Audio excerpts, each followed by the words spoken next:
வருங்கால அரசு அதிகாரிகள் அனைவருக்கும் வணக்கம். இன்றைக்கி நம்ம இந்த வீடியோவில் என்ன பார்க்க போகிறோம் அப்படின்னா, மார்ச் மந்த்துக்குரிய நடப்பு நிகழ்வுகள் தான் ஸ்டெப் பை ஸ்டெப்பாக வந்து பார்க்க போகிறோம். ஓகேங்களா, எல்லாமே நம்ம வந்து டே பை டேவாக பார்த்துக்கிட்டு இருக்கோம். இப்போ வந்து என்ன பண்ண போகிறோம் அப்படின்னா, விருதுகள் தனியாக, நியமனங்கள் தனியாக, விளையாட்டு தனியாக, தமிழ்நாடு தனியாக, ஸோ இந்த மாதிரி தனித்தனியாக வந்து பிரித்து பார்க்க போகிறோம். பட் கொஞ்சம் ஷார்ட்டாக வந்து ரொம்ப எக்ஸ்பிளைன் பண்ணாமல் ஷார்ட்டாக உங்களுக்கு ஒரு ரிவிஷன் மாதிரி கொடுத்துட்றோம். ஓகேங்களா, ஃபஸ்ட்டு வந்து நம்ம வந்து என்ன பார்க்க போகிறோம் அப்படின்னா, முக்கிய தினங்கள். ஓகேங்களா, முக்கிய தினங்கள் என்னென்ன தினங்கள் இருக்குது அப்படின்னு பார்த்தீங்கன்னா, டோட்டலாக வந்து பார்த்திங்கன்னா ஒரு 14 தினங்கள் மார்ச் மாதத்தில் வந்து இருக்குது. ஓகேங்களா, அதுக்கு வந்து தீம் வந்து நான் வந்து கொடுக்கல, ஏன்னா இப்போ வர எக்ஸாமில் வந்து தீம்லாம் அவ்வளோ சரியாக வந்து கேட்கல. அதனால் தினங்கள் மட்டும் நான் வந்து கொடுத்துருக்கேன். ஓகேங்களா, தினங்கள் என்னென்ன அப்படின்னு சொல்லி பார்க்கலாம். ஃபஸ்ட்டு வந்து பாருங்கள், உலக செவித்திறன் தினம். ஸோ உலக செவித்திறன் தினம் வந்து எப்போ அப்படின்னு பார்த்தீங்கன்னா மார்ச் 3ஆம் தேதி. உலக செவித்திறன் தினம் வந்து மார்ச் 3ஆம் தேதி. ஓகேங்களா, அடுத்து வந்து மக்கள் மருந்தக தினம். மக்கள் மருந்தக தினம் மார்ச் 7. மக்கள் மருந்தக தினம் மார்ச் 7. உலக பெண்கள் தினம். ஸோ இது எல்லாருக்குமே தெரியும், உலக பெண்கள் தினம் வந்து மார்ச் 8ஆம் தேதி அப்படின்னு சொல்லிட்டு. ஓகேங்களா, ரொம்ப முக்கியமான ஒன்று. தேசிய நோய் தடுப்பு தினம். தேசிய நோய் தடுப்பு தினம் வந்து எப்போ அப்படின்னா மார்ச் 10ஆம் தேதி. உலக சிறுநீரக தினம். உலக சிறுநீரக தினம் வந்து எப்போ அப்படின்னா மார்ச் 14. உலக நுகர்வோர் தினம் மார்ச் 15. ஸோ உலக நுகர்வோர் தினம் வந்து மார்ச் 15. இதுவே நம்ம இந்திய தேசிய நுகர்வோர் தினம் வந்து எப்போ அப்படின்னா டிசம்பர் 24. ஓகேங்களா, டிசம்பர் 24 தேசிய நுகர்வோர் தினம். ஸோ வேர்டு பார்த்துக்கோங்க, தேசியவா உலகவா அப்படின்னு சொல்லிட்டு. ஓகேங்களா, அடுத்து வந்து உலகளாவிய மறுசுழற்சி தினம். ஸோ உலகளாவிய மறுசுழற்சி தினம் வந்து எப்போ அப்படின்னா மார்ச் 18. ஸோ உலகளாவிய மறுசுழற்சி தினம் மார்ச் 18. உலக மகிழ்ச்சி தினம். ஸோ உலக மகிழ்ச்சி தினம் வந்து எப்போ அப்படின்னா மார்ச் 20. உலக மகிழ்ச்சி தினம் மார்ச் 20. உலக வன விழிப்புணர்வு தினம். ஸோ உலக வன விழிப்புணர்வு தினம்னாலும் ஒன்று தான், உலக வன தினம் அப்படின்னாலும் ஒன்று தான். ஓகேங்களா, மார்ச் 21. இதே டேல தான் வேர்ல்டு டவுன் சிண்ட்ரோம் டேவும் கொண்டாடுறாங்க. World down syndrome day. ஓகேங்களா, அடுத்து வந்து உலக தண்ணீர் தினம். ஸோ உலக தண்ணீர் தினம் வந்து எப்போ அப்படின்னா மார்ச் 22. மார்ச் 22 உலக தண்ணீர் தினம். அதே டேட்டில் தான் பீகார் தினம் அப்படின்னு சொல்லி கொண்டாடுறாங்க. ஓகேங்களா, அடுத்து உலக வானிலை தினம். ஸோ உலக வானிலை தினம் எப்போ அப்படின்னா மார்ச் 23ஆம் தேதி வந்து உலக வானிலை தினம் வந்து கொண்டாடப்படுகிறது.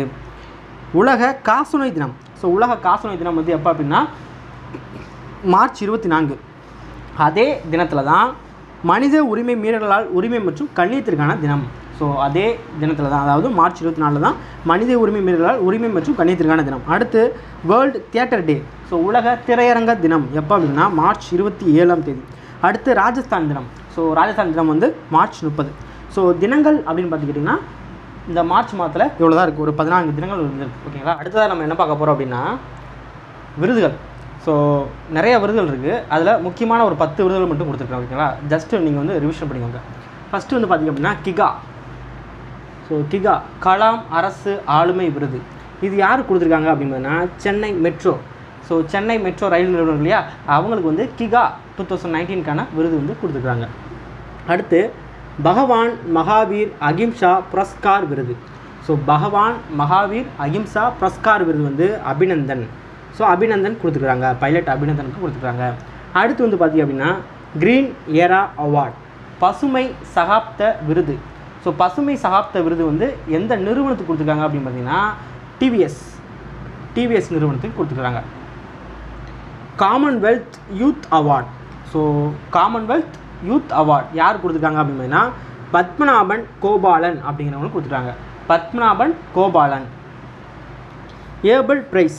ஸோ ஏபிள் பிரைஸ் வந்து யார் கொடுத்துருக்காங்க அப்படின்னு பார்த்தீங்கன்னா Karen Uhlenbeck. So Karen Uhlenbeck அப்படிங்கிறவங்களுக்கு ஏபிள் பிரைஸ் வந்து கொடுத்துருக்காங்க. வியாஸ் சம்மன். ஸோ வியாஸ் சம்மன் விருது வந்து யார் கொடுத்துருக்காங்க அப்படின்னா லீலாதர் ஜாகுடி அப்படிங்கிற ஹிந்தி ரைட்டருக்கு வந்து கொடுத்துருக்காங்க. அடுத்து 64th ஃபிலிம்ஃபேர் அவார்டெலாம் கொடுத்துருக்காங்க. அதில் ஒரு சில முக்கியமானது மட்டும் பார்க்கலாம். ஓகேங்களா, பெஸ்ட் ஆக்டர் அவார்டு வந்து யார் கொடுத்துருக்காங்க அப்படின்னா ரன்பீர் கபூருக்கு வந்து பெஸ்ட் ஆக்டர் அவார்டு வந்து கொடுத்துருக்காங்க. அடுத்து பெஸ்ட் ஃபிலிம் எது அப்படின்னா ராசி. பெஸ்ட் ஆக்ட்ரஸ் யார் அப்படின்னா ஆலியா பட். அடுத்து வந்து பார்த்திங்க அப்படின்னா மார்தா ஃபேரல் அவார்ட். ஸோ மார்தா ஃபேரல் அவார்டு வந்து யார் கொடுத்துருக்காங்க அப்படின்னா மனு குலாடி அப்படிங்கிற டெல்லி டீச்சர், கவர்மெண்ட் டீச்சருக்கு வந்து இந்த மார்தா ஃபேரல் அவார்டு வந்து கொடுத்துருக்காங்க. அடுத்து போட்லே பரிசு. ஸோ போட்லே பரிசு யார் கொடுத்துருக்காங்க அப்படின்னு பார்த்தீங்கன்னா அமர்த்தியா சென்.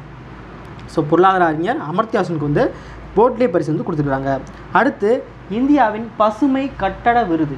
ஸோ இந்தியாவோட பசுமை கட்டட விருது வந்து யாருக்கு கொடுத்துருக்காங்க அப்படின்னா Vijayawada railway station. So Vijayawada ரயில் நிலையத்துக்கு வந்து இந்தியாவோட பசுமை கட்டட விருது வந்து கொடுத்துருக்குறாங்க. ஓகேங்களா. அடுத்ததாக வந்து நம்ம என்ன பார்க்க போகிறோம் அப்படின்னா புவிசார் குறியீடு. ஸோ இந்த மார்ச் மந்தில் வந்து புவிசார் குறியீடு வந்து நிறைய பொருளுக்கு வந்து வழங்கியிருக்கிறாங்க. அது எல்லாமே வந்து தொகுத்து பார்த்தலாம். ஓகேங்களா. ஃபஸ்ட்டு என்னென்ன இதுக்கு நம்ம தமிழ்நாட்டில் என்னென்ன கொடுத்துருக்காங்க அப்படின்னு பார்த்தீங்கன்னா ஈரோடு மஞ்சள் இருக்கு இல்லையா, ஈரோடு மஞ்சளுக்கு வந்து புவிசார் குறியீடு கொடுத்துருக்குறாங்க. அடுத்து தஞ்சாவூரில் திருப்புவனம் பட்டுச்சேலை. ஸோ தஞ்சாவூரில் திருப்புவனம் பட்டுச்சேலைக்கு வந்து புவிசார் குறியீடு வந்து கொடுத்துருக்குறாங்க. ஓகேங்களா. ஸோ தமிழ்நாட்டில் 2 பிளேஸுக்கு வந்து கொடுத்துருக்காங்க. ஒன்று வந்து ஈரோடு மஞ்சள், இன்னொன்று வந்து தஞ்சாவூர் திருப்புவனம் பட்டுச்சேலைக்கு வந்து கொடுத்துருக்காங்க.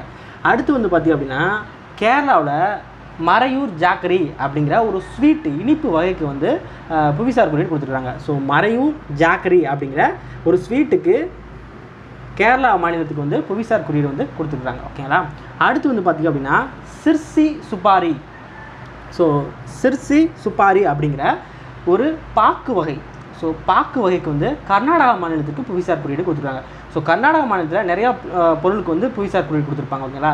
ஏன் அப்படின்னா காப்பி வகைகளுக்கு வந்து அங்கே அதிகமாக வந்து புவிசார் குறியீடு வந்து கொடுத்துருக்காங்க. ஸோ காப்பி வகைகளுக்கு மட்டும் டோட்டலாக வந்து பார்த்திங்க அப்படின்னா ஒரு 5 காப்பி வகைகளுக்கு வந்து புவிசார் குறியீடு கொடுத்துருக்காங்க ஒரே நேரத்தில். ஓகேங்களா. என்னென்ன அப்படின்னு பார்த்தீங்கன்னா கர்நாடகா மாநிலத்திலேருந்து 3 காப்பி வகைகளுக்கும், அடுத்து கேரளா மாநிலத்துக்கு 1, அடுத்து ஆந்திராவில் 1. ஓகேங்களா. நீங்கள் படிக்கிறப்ப என்ன படிங்க அப்படின்னா கேரளாவையும் ஆந்திராவையும் நல்லா படிச்சுக்கோங்க. இந்த கர்நாடகா 3 வந்து சும்மா ஜஸ்ட் வந்து பார்த்துக்கோங்க. ஓகேங்களா. இந்த 2 நல்லா படிச்சுக்கிட்டீங்க அப்படின்னா அடுத்து எந்த காப்பி வகை கேட்டாலும் நீங்கள் வந்து கர்நாடகா அப்படின்னு சொல்லி நம்ம வந்து கொடுத்துடலாம். ஓகேங்களா. ஸோ என்னென்ன காப்பி வகைகள் அப்படின்னு சொல்லி பார்க்கலாம். ஃபஸ்ட்டு வந்து பாருங்கள் வயநாடா ராபஸ்டா. ஸோ வயநாடா ராபஸ்டா அப்படிங்கிற ஒரு காப்பி வகைக்கு வந்து கேரளா மாநிலத்துக்கு வந்து கொடுத்துருக்காங்க. வயநாடா ராபஸ்டா. ஓகேங்களா. அடுத்து அரக்கு பள்ளத்தாக்கு அராபிகா. அரக்கு பள்ளத்தாக்கு அராபிகா அப்படிங்கிற ஒரு காப்பி வகைக்கு ஆந்திரா மாநிலத்துக்கு கொடுத்துருக்காங்க. கர்நாடகா மாநிலத்துக்கு வந்து டோட்டலாக 3 இதுக்கு வந்து கொடுத்துருக்காங்க. என்னென்ன அப்படின்னா Coorg arabica. So Coorg arabica அப்படிங்கிற ஒரு காப்பி வகை. ஓகேங்களா. அடுத்து வந்து சிக்மலூர் அராபிகா அப்படிங்கிற ஒரு காப்பி வகை. சிக்மலூர் அராபிகா. அடுத்து பாபா புடங்கிரி. ஸோ பாபா புடங்கிரி அப்படிங்கிற ஒரு காப்பி வகை. ஸோ டோட்டலாக 3 இதுக்கு வந்து கர்நாடகா கொடுத்துருக்காங்க. காப்பி வகைக்கு மட்டும் 3 கர்நாடகாவுக்கு வந்து கொடுத்துருக்காங்க. ஓகேங்களா. டோட்டலாக 5 கொடுத்துருக்காங்க. ஓகேங்களா. ஸோ டோட்டலாக ஒரு 5 இதுக்கு தான் வந்து புவிசார் குறியீடு வந்து மார்ச் மாதத்தில் வந்து கொடுத்துருக்காங்க. ஸோ கேட்குறதுக்கு சான்ஸ் இருக்குது. ஓகேங்களா. அடுத்ததாக வந்து நம்ம என்ன பார்க்க போகிறோம் அப்படின்னா மார்ச் மாதத்தில் நியமனங்கள் தான் பார்க்க போகிறோம். ஓகேங்களா. நிறைய நியமனங்கள் இருக்குது. அதில் நான் முக்கியமான நியமனம் மட்டும் ஒரு 10 நியமனங்கள் வந்து கொடுத்துருப்பேன். ஃபஸ்ட்டு வந்து பாருங்கள் 15வது நிதிக்குழு புதிய உறுப்பினர். ஸோ 15வது நிதிக்குழுவோட புதிய உறுப்பினராக அஜய் நாராயண் ஜா அப்படிங்கிறவங்க பதவி வச்சுக்கிறாங்க. ஓகேங்களா. இதுக்கு முன்னால் இந்த உறுப்பினர் பதவியில் வந்து சக்தி காந்ததாஸ் ஆர்பிஐ கவர்னராக இருக்கு இல்லையா, சக்தி காந்ததாஸ் அவர் தான் இருந்தார். அவர் ரிசைன் பண்ணிவிட்டு இங்கே ஆர்பிஐ கவர்னர் ஆகிட்டதால் அந்த இடத்துக்கு இப்போ இந்த அஜய் நாராயண் ஜா வந்து வந்திருக்கிறாங்க. ஓகேங்களா. அடுத்து வந்து பாருங்கள் மிசோரம் ஆளுநர். ஸோ மிசோரம் ஆளுநர் பழைய ஆளுநர் யார் அப்படின்னா கும்மனம் ராஜசேகரன் அப்படிங்கிறவங்க இருந்தாங்க. அவங்க வந்து அவங்களோட பதவி வந்து ராஜினாமா பண்ணிட்டாங்க. ஸோ அதனால் ஜக்தீஷ் முகி மிசோரம் மாநிலத்துக்கு வந்து புதிய ஆளுநர் யார் அப்படின்னா ஜக்தீஷ் முகி. மத்திய நிதித்துறை செயலர். ஸோ மத்திய நிதித்துறை செயலராக சுபாஷ் சந்திர கார்க் அப்படிங்கிறவங்கள நியமிச்சிருக்கிறாங்க. UNDP United Nations Development Programme ஐநாவோட மேம்பாட்டு அமைப்போட புதிய நல்லெண்ண தூதரா பத்மா லக்ஷ்மி அப்படிங்கிறவங்கள நியமிச்சிருக்காங்க. புதிய நல்லெண்ண தூதரா பத்மா லக்ஷ்மி அப்படிங்கிறவங்கள நியமிச்சிருக்காங்க. WHO வேர்ல்ட் ஹெல்த் ஆர்கனைசேஷன் இந்த அமைப்போட டெப்யூட்டி டைரக்டர் ஜெனரல். ஓகேங்களா. டெப்யூட்டி டைரக்டர் ஜெனரல் மற்றும் சீஃப் சயின்டிஸ்ட். ஸோ தலைமை விஞ்ஞானியாகவும் சௌமியா சுவாமிநாதன் அப்படிங்கிறவங்கள நியமிச்சிருக்காங்க. ஸோ முக்கியமான ஒன்று சௌமியா சுவாமிநாதன் வந்து WHOவோட டெப்யூட்டி டைரக்டர் ஜெனரலாகவும் சீஃப் சயின்டிஸ்டாகவும் நியமிச்சிருக்காங்க. National mission transformative mobility and battery storage. So இந்த திட்டத்தோட பேர் என்னென்னா NMDMBS. ஸோ NMDMBS அப்படிங்கிறது தான் இந்த திட்டம். இந்த திட்டத்தோட தலைவராக யாரை நியமிச்சிருக்காங்க அப்படிங்கிறதுனா அமிதாப் காந்த் அப்படிங்கிறவங்கள நியமிச்சிருக்காங்க. ஓகேங்களா. இந்த திட்டத்தோட தலைவராக அமிதாப் காந்த் அப்படிங்கிறவங்கள நியமிச்சிருக்காங்க. எல்ஐசியோட சேர்மனாக எம்ஆர் குமார் அப்படிங்கிறவங்க நினச்சிருக்காங்க. எல்ஐசியோட சேர்மனாக எம்ஆர் குமார் அப்படிங்கிறவங்க நினச்சிருக்காங்க. இப்போ ரீசெண்டாக வந்து ஒரு எக்ஸாமில் பேடிஎம்மோட சிஓவை கேட்டிருந்தாங்க. சிஓ ஆர் தலைவர் அப்படின்னு நினைக்கிறேன். ஸோ பேடிஎம்மோட இந்த தலைவர் பதவியில் இருக்கிறவங்க கேட்டிருந்தாங்களா. ஸோ எல்ஐசி வந்து நம்ம கவர்மெண்ட் ஆர்கனைசேஷன். ஸோ அதை படிச்சுட்டு இருக்கிறது நல்லது. ஸோ கவர்மெண்ட் ஆர்கனைசேஷன் ஏதாவது நம்ம நியூஸ் பேப்பரில் கொடுத்துருந்தாங்க அப்படின்னா அதை நீங்கள் கண்டிப்பாக படிச்சுக்கோங்க. அடுத்து வந்து பாருங்கள், கோவாவோட முதல்வராக இருந்த மனோகர் பாரிக்கர் வந்து இறந்துட்டார். ஓகேங்களா. ஸோ அடுத்த புதிய முதல்வர் யார் அப்படின்னு பார்த்தீங்கன்னா பிரமோத் சாவந்த். ஸோ பிரமோத் சாவந்த் அப்படிங்கிறவங்க கோவாவோட புதிய முதல்வராக பதவியேற்றுக்கிறாங்க. லோக்பால் தலைவர். ஸோ ரொம்ப ரொம்ப முக்கியமான ஒன்று. ஸோ லோக்பால் தலைவர் எதிர்பார்க்கலாம் அந்த கேள்வி வந்து. ஓகேங்களா. லோக்பாலோட புதிய தலைவராக, அதாவது புதிய தலைவரில் முதல் தலைவராக வந்து பினாகி சந்திர கோஸ் அப்படிங்கிறவங்கள நியமிச்சிருக்காங்க. ஸோ இப்போ பினாகி சந்திர கோஸ் அப்படின்னு படிச்சிருப்பீங்க. இதுவே பிசி கோஸ் அப்படின்னு கொடுத்துருந்தாலும் ஆன்சர் அதுதான். ஓகேங்களா. பிசி கோஸ் அப்படின்னு கூட கொடுக்கலாம். ஓகேங்களா.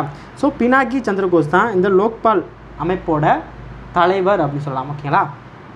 அடுத்து பிசிசிஐ, நம்ம இந்திய கிரிக்கெட் வாரியம் இருக்கு இல்லையா, அந்த வாரியம் வந்து ஒரு ஓம்புட்ஸ்மேன், அதாவது குறை தீர்ப்பாளர் அப்படிங்கிற ஒரு பதவியில் புதுசாக வந்து நியமிச்சிருக்காங்க. முதல் முறையாக நியமிச்சிருக்காங்க. யார் அப்படின்னு பார்த்தீங்கன்னா டிகே ஜெயின் அப்படிங்கிறவங்க நியமிச்சிருக்காங்க. டிகே ஜெயின் அப்படிங்கிறவங்க நியமிச்சிருக்காங்க. ஓகேங்களா. ஸோ நியமனங்கள், இந்த 10 நியமனங்கள் வந்து ரொம்ப முக்கியமான ஒன்று.